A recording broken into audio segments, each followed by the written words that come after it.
Greetings, my fellow nuts. It's 2025, and we're back with more absurdities. For those of you who don't know, or are perhaps new, my name's Lindsay, aka Squirrel Girl, and I like to talk about men and boys issues. Not issues with men and boys, issues men and boys have. Another thing I like to talk about is the absolute ridiculousness of modern feminism and the harm it does to the fairer sex, which in turn causes issues with men and boys. See? It's all connected. Today's topic, as you have no doubt surmised from the title of this video, is the pick-me problem, or rather the problematic rise of women calling other women pick-me's because they disagree with them. Now, to be fair, once upon a time, the term pick-me was used to describe an actual phenomenon, that being the putting down of other women by women in order to garner positive male attention. And while it is still the accusation being thrown around, in reality, most of the women who get called pick-me's aren't actually pick-me's. They're just have the audacity to not believe in the gospel that is modern third-wave feminism. People like yours truly, and my friend Sarah, my friend Lynn, and Demi, and Charlotte, Karen Strong, Erin Pizzi, Emily King, The Dadvocate, and so many others. However, it's not just our refusal to accept the likes of Joy Behar or Emma Watson as our lords and saviors that has us being excommunicated.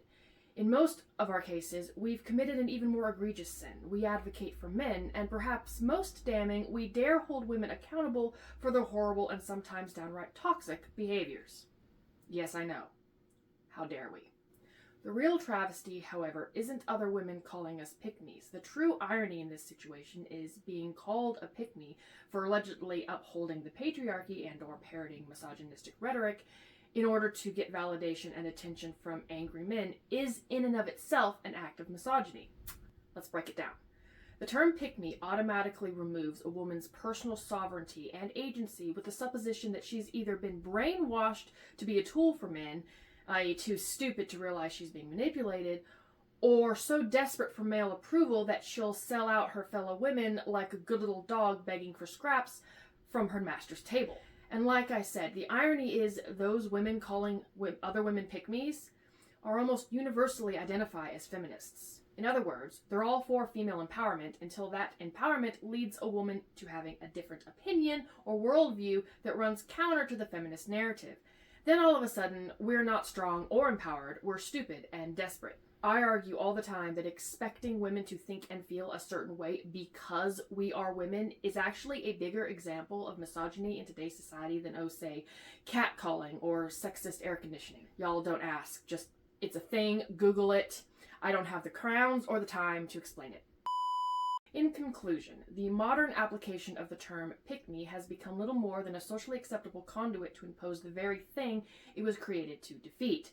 My believing differently than you doesn't make me misogynist, just like my standing up for men doesn't make me a misogynist. You calling me a pick-me for doing those two things, however, does. So where does that leave us? Well, hopefully it leaves you with a better understanding and something to think about. If it doesn't, I suspect I'll be hearing about it in the comments and in my DMs very shortly. Anyway, that's all for now, so go forth my nuts, do good, and I'll see y'all later.